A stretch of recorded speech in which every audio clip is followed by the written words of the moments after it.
guys, you join me from BENJY-JP headquarters.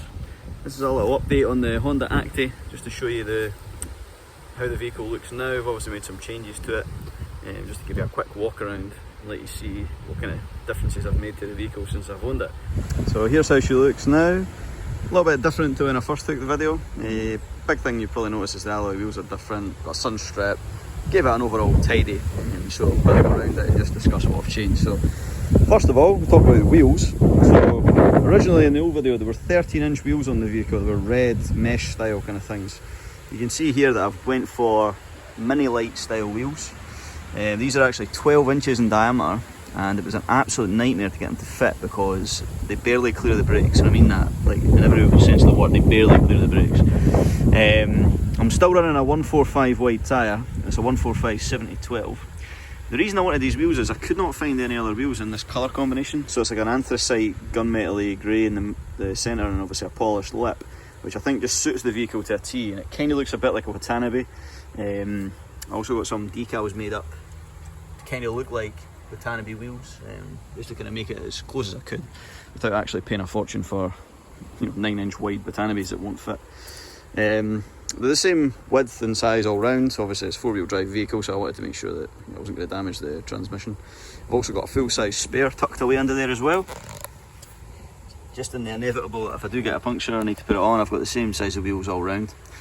So that's the main difference I've done, basically put the Watanabe style wheels on it. They're actually from John Brown wheels, they're basically just mini lights. Now the PCD is actually different.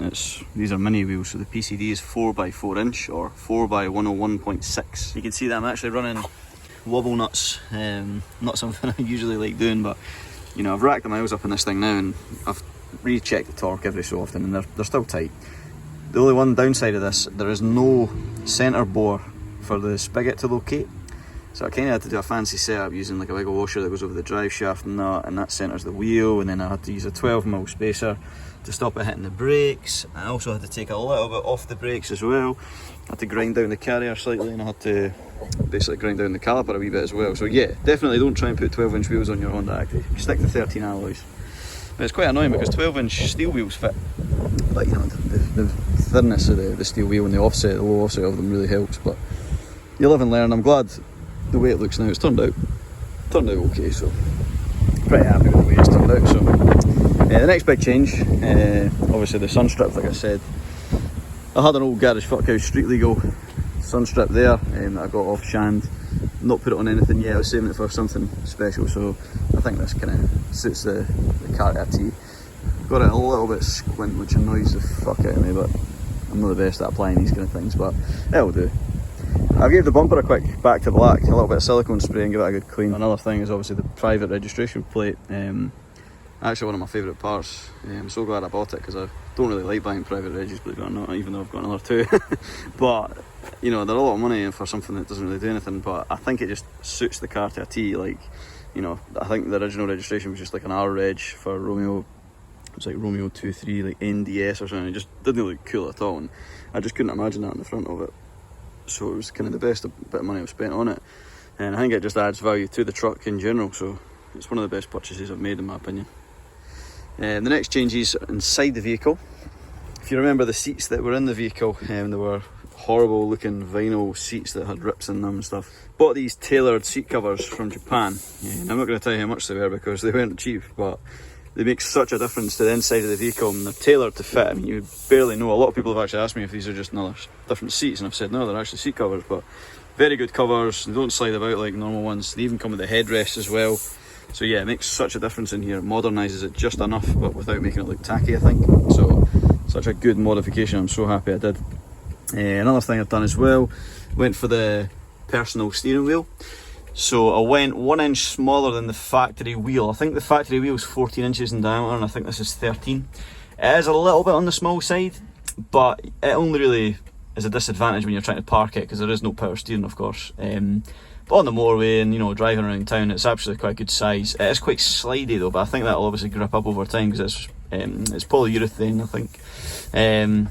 So yeah, I didn't want to go for leather because it's a bit too fancy. I didn't want to go for suede because it's horrible on your hands unless you're wearing gloves. I went for something that's quite hard wearing, tough for a wee work van, of course. So yeah, I went for that. It's a really nice looking wheel. The horn works as well. Nothing worse than getting a wheel in it and the horn doesn't work, because sometimes they're a nightmare to set up. But this one fitted no problem, and I've got obviously the wee boss there as well. Another thing as well, this gear gator. I've still got to get a gear knob. It's my birthday soon, so I'm hoping I get one. The gator was obviously knackered as well. It's just a rubber boot that was on it. But trying to find one from Japan that's not in the same condition, or the tabs broken off, is quite impossible. And they're not cheap as well, they're really expensive. So this is out of a Vauxhall Astra, I think. Vauxhall Astra G, I think. And all I did was just cut it to shape, and it's actually got like tabs on it. You can see I got a little bit happy with the grinder there, but it's okay, no one has to see that. And it actually fits quite well, and it's not come off yet. Changes it a little bit, but makes it look half decent, because before the gator would just completely come off and it looked a bit shit. Also put a cup holder down here because there is no factory cup holders, just stuck down, but it's pretty good and it fits all manner of cups. So yeah, that's pretty much the modifications inside. Oh, I forgot about the radio as well, just a Bluetooth singled in that I had spare out of my old compact, I think. I can confirm that the air conditioning does work. It's really good, especially in this thing, because albeit the engine is in the back of the vehicle, it does still get quite hot in here, because obviously the radiator pipes probably run right under the, I think they run right under the vehicle, but then the heat just makes its way in. I think it's because it's such a small cabin as well, but yeah, the aircon does work and it is such a good feature. You see down here I've got stuff for the timing belt, just waiting on getting booked in on my mate to get that done. I've got the valve rocker cover gasket as well, because I'm really notorious on these for leaking. I can confirm mine does leak. You can smell burning oil all the time because it drips right onto the exhaust. Now under the seat, probably thinking, what is this mumbo jumbo, but if I lift it up. So went for, well, I installed an inverter, mainly for being at the track. So when I'm at drifting or anything like that, if I need a good air compressor, you know, I'm limited to 12 volts, which, you know, a 12 volt air compressor will do the job, but they're not that good. So I went and bought one of these bad boys, 1000 watt inverter, some maple ones, comes with a warranty, so it's not a cheap one off eBay.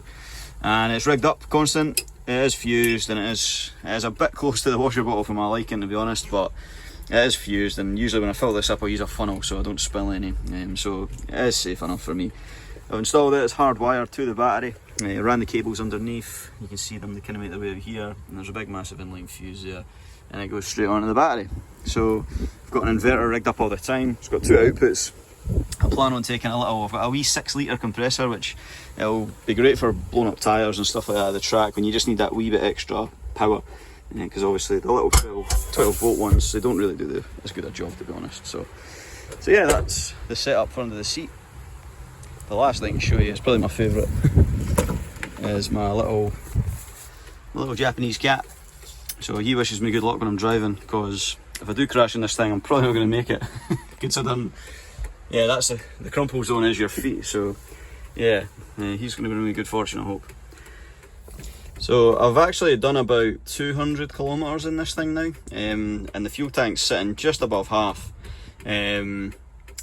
I would estimate, obviously I have to do some calculations, but I think roughly about the 45-50 mile to the gallon region. Can't really confirm that until I've done a bit more miles and put some fuel in it, because sometimes the gauges can be a bit lying, misleading, especially the Jap ones. The bottom half seems to go down a lot quicker, but yeah, I would reckon in about that kind of region.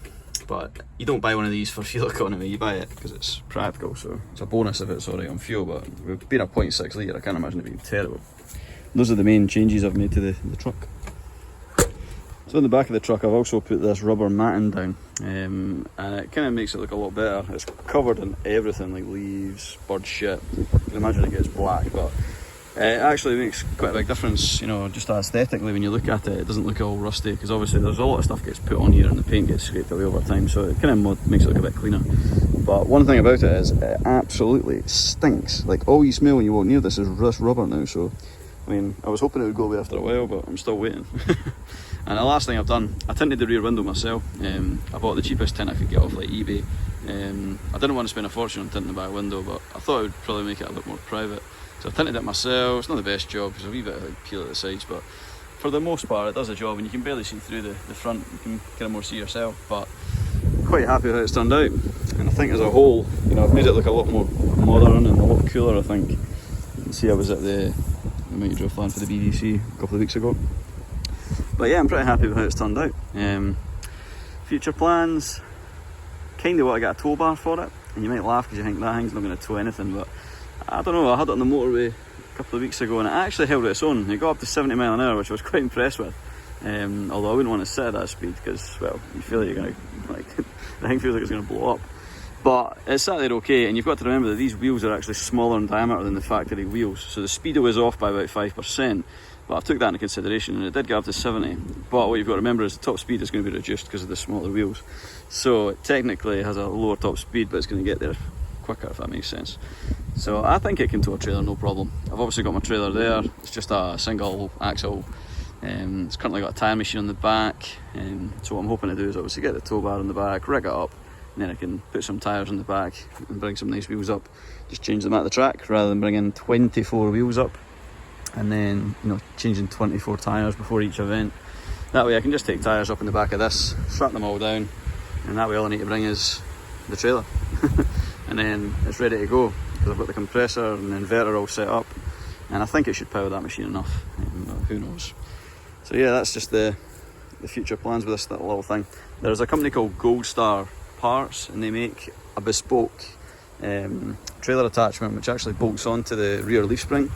So I'm not really too sure, you know, how that works, but basically you unbolt that and there's a little thing that hangs down and it's a big metal, you know, attachment which gives you a tow bar. But it's about $300, and obviously you have to pay for import duty coming from America, etc. So yeah, I don't really want to pay that. I'd rather see if someone can maybe make me one a lot cheaper in the UK, and I could probably get it a lot sooner too.